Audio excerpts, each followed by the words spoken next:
4 years old. Oh, that's, And there you go. that's what they do. That's So funny. this is where he's going to start to gain a lot of speed here around the Whoa. turn and down along the straightaway. Whoa! And he has caught his prey. Good job, Jacob. Wow. You did catch it. Look at me, man. It's like, I caught it, I got my Cheetah prize. is the fastest land animal in the world.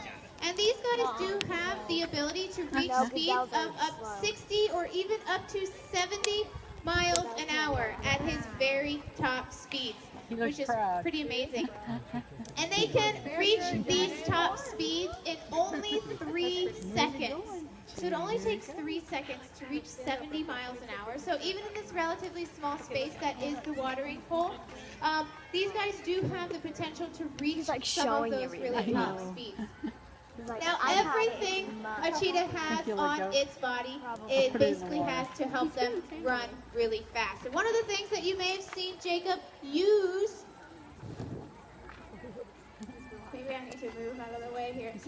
One of the things that you may have seen Jacob use while he was down here in the watering hole is the use of his tail. And cheetahs have a really specialized tail, and it's really unique for cats because it's not round all the way around like a lot of other cats. It's actually flat on both sides. And while he's kind of sitting down on the ground right here, you may be able to see that a little bit. It might be difficult to see, but it is flat on both sides, and it's shaped kind of like a rudder on a boat.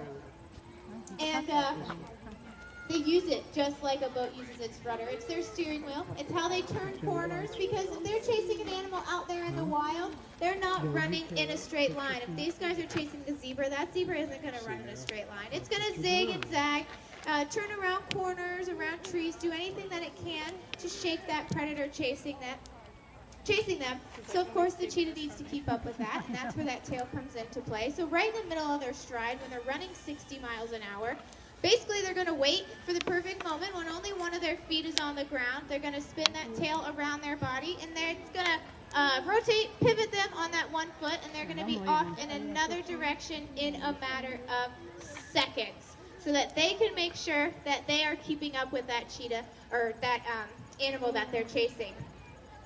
Now, something else that's kind of unique about cheetahs is the time of day that they hunt. So a lot of other top predators out there in Africa, they're hunting at dawn and dusk hours, or they're hunting at nighttime. Animals like lions or hyenas, they're going to be hunting when it's easier to run around, when it's a little bit cooler, a little bit darker.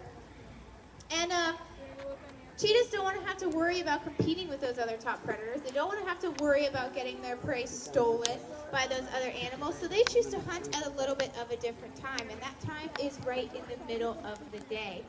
Now, you can imagine that hunting right in the middle of the day, you can imagine while they're out right now, it could make things pretty difficult. And the one thing that makes it really difficult is the sunshine. And the sun is shining right down on top of them, right into their eyes. And it could make it really difficult to see. I see a lot of you guys wearing sunglasses right now looking down at me so that you don't have to strain your eyes or anything while you're looking down here into the watering hole.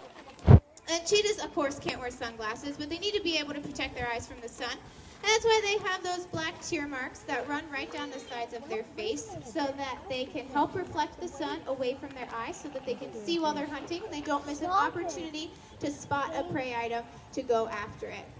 Now, if you guys have been to our area with our cheetahs before, you may have seen our cheetahs hanging out with a little bit of a special friend in the exhibit or down here in the watering hole. And it may be a friend that you think is kind of unique to be hanging out with cheetahs, and that friend is a yellow lab. We raise all of our cheetahs here with yellow labs, and it's for a very important reason, because not only do our cheetahs come down here and run, not only do they hang out with us, but they also travel all over the country with us and with Jack Hannah, and they do that for a really important reason.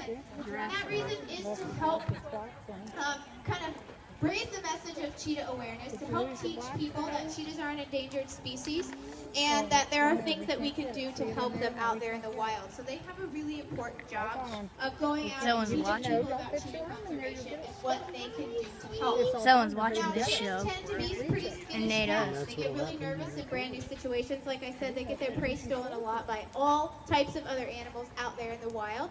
And what a better way to make an animal or cheetah feel comfortable than pairing it with the most confident animal in the world, which is, of course, a yellow lab. So we raise our labs and our cheetahs together. From the time they're just a few weeks old, they grow up together, they travel together, they spend a lot of time together, they play together. We put them out in the exhibit, put them down here in the watering hole, and without those labs, we wouldn't be able to take our cheetahs to brand new places. So we want to make sure that they get their spot in the starlight too. So we have Cash, one of our yellow labs, making his way out here right now.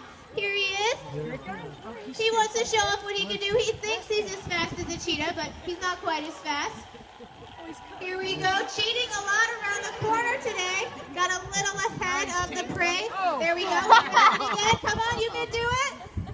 And he has caught it. Yay, good job. I think Max can run that fast.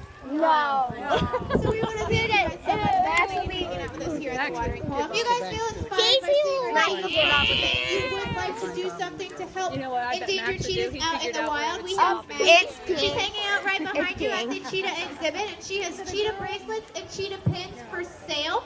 So just by donating a couple dollars, all that money goes straight to cheetah conservation, and you can get a really cool prize in return. So you're welcome to go over there and talk to Maggie and check it out. So There's thanks, a baby guys. Have a great monkey day. and dying. I told them I was taking them to the monkey house to see their brothers.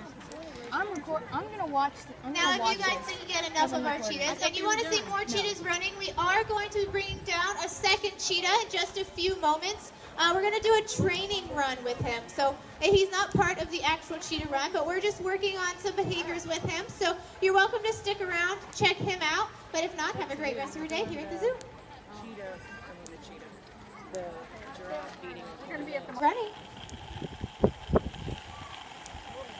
Oh shoot. They reach 70, they reach up to 70 speed.